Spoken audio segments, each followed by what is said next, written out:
Après lui avoir donné la foi, Dieu lui apporte maintenant la résurrection. Après 3 années d'enfer, la belle Ophélie Winter revient enfin avec le sourire. Et en exclusivité, pour la première fois, elle se confie à 50 Minutes Inside, Nathalie Conscience et Benoît Dessau. Mince, je ne suis pas maquillée. Souriante, en pleine forme, Maintenant, je ferme la clé. Vous êtes à moi.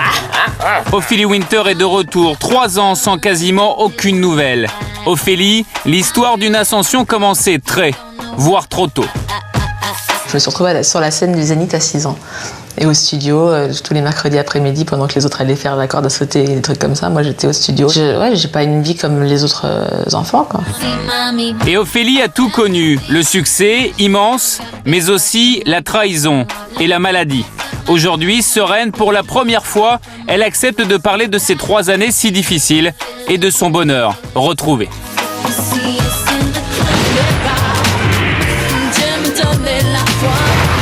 Fin des années 90, Ophélie Winter est une star. Ses tubes font fureur. Pionnière du R&B français, elle fait le show à l'américaine. Parmi ses fréquentations, Prince. Parmi ses amis, Puff Daddy et toute la jet set de la planète. 2 millions de disques vendus en France, Ophélie est chanteuse, actrice, présentatrice.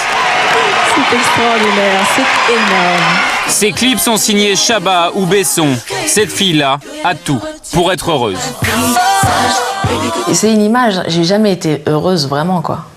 Comme les gens pensent enfin je sais pas, quand on dit toute la journée t'es belle, et que moi je me trouve pas belle et que j'en fais un complexe et que j'ai fait une thérapie pour pendant 2 ans là-dessus et que en faisant la thérapie j'ai compris que j'étais pas heureuse et que je m'aimais pas assez moi parce que je donnais tellement d'amour aux autres que j'avais pas le temps que je m'oubliais, quoi. Une carrière commencée à 6 ans, une enfant poussée sur les plateaux télé par sa mère, une top modèle hollandaise. David Alexandre Winter. Son père, chanteur dans les années 70, est parti quand elle avait 1 an. Une longue ascension jusqu'au succès, mais le showbiz, ça brûle. C'est tellement énorme que t'arrives même pas à te rendre compte à quel point tout est mytho et tout est manipulation et tout est... rien, quoi. En pleine gloire, tout bascule. Sa réussite attise les convoitises, nombreux sont ceux qui en veulent à son argent. Ophélie ne voit rien venir, surtout pas la trahison. Les êtres inhumains m'ont trahi, et pas les êtres humains. Tout le monde.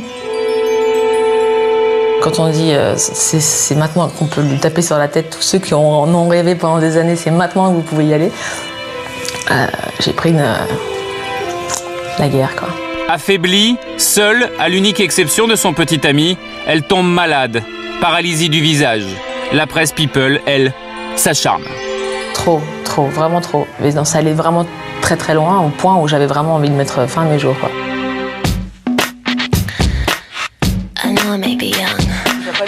Aujourd'hui, la maladie, les moments noirs, ce sont de mauvais souvenirs. Ophélie s'amuse. Et les guitares, c'est pour les mecs. On est d'accord que c'est la continuité, c'est très phallique. Maintenant, une meuf, elle veut en jouer. Avec genre une blonde à forte poitrine. Comment je me démerde?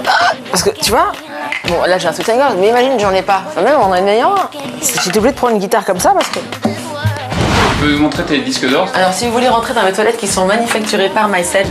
Pour se marrer, comme un clin d'œil sur son nouveau départ, elle a rangé ses disques d'or dans les toilettes. Probablement, du coup, les toilettes les plus classes de France. Je commence une vie complètement nouvelle à tout point de vue, quoi. Même moi, physiquement, j'ai changé, j'ai pris du poids, j'ai pas du tout le même rythme de vie. Les potes que j'ai aujourd'hui sont de vrais potes, pas des potes à 100 000. Et j'ai juste la phrase à dire, c'est juste une spéciale dédicace à quelqu'un qui va se reconnaître. C'est des potes qu'on perd parce qu'on leur passe pas 100 000. Ça, c'est mes grands-parents. C'est une vieille photo toute rescotchée. Je crois que c'était même avant la guerre ou après la guerre, je sais plus. C'est Opa Oma, parce que je suis hollandaise, et Opa, ça veut dire grand-père, et Oma, ça veut dire grand-mère. Tous les jours, Ophélie travaille sur son nouvel album, Résurrection. Ses morceaux, elle les conçoit devant son ordinateur.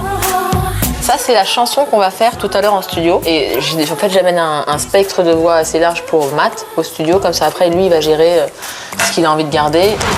Ah, quel temps de ouf! Je lance aller en studio!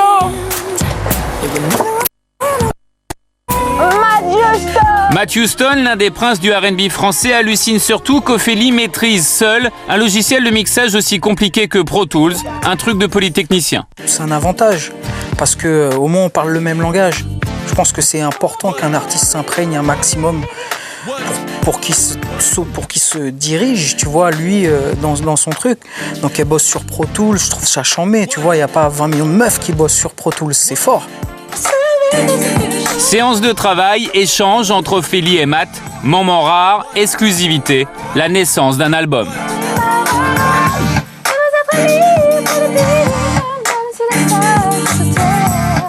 Mais surtout, le retour d'une artiste, d'une femme, Ophélie Winter. Mais aujourd'hui, j'ai envie d'avoir une énergie de femme sage, posée, classe. Donc j'ai envie d'être partir classe positive, quoi. Tu l'as. C'est gentil.